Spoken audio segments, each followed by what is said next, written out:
এক ট্র্যাজেডিতে বদলে যায় রং। কেন হলুদ জার্সি পরে ব্রাজিল? আসুন জেনে নিই।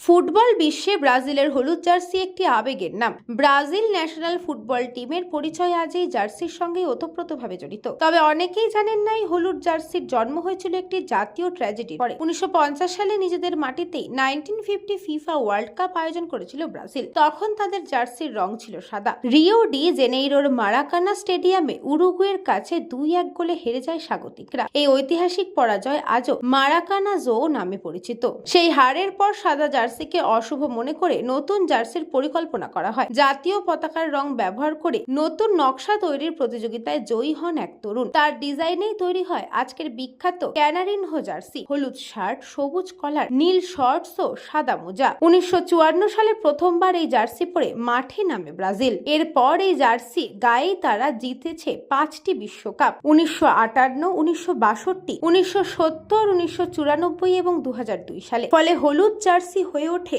ব্রাজিলের সাফল্য ও গৌরবের প্রতীক। 2026 বিশ্বকাপের আগে নতুন কোচের অধীনে আবারও শিরোপার স্বপ্ন দেখছে ব্রাজিল। এক সময়ের ট্র্যাজেডি থেকে জন্ম নেওয়া এই হলুদ জার্সি আজ বিশ্ব ফুটবলের অন্যতম পরিচিতি।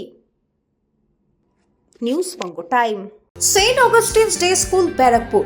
Success for every child. Admission open session 2026 to 2027. Contact number 9007934555. AM jewellers Ichapur, Anandamath. আমাদের মেকিং চার্জ 3%। আমাদের লাইভ দেখুন JM জুয়েলার্স ফেসবুক পেজে প্রতিদিন রাত 7:35 আমাদের ভিডিও শেয়ার করলে পেয়ে যাবেন সোনার নাকছাবি একদম ফ্রিতে। ঠিকানা ইছাপুর, আনন্দমঠ, উত্তর 24 পরগনা। যোগাযোগ 7439131404। আমাদের অনলাইন ডেলিভারির ব্যবস্থা আছে।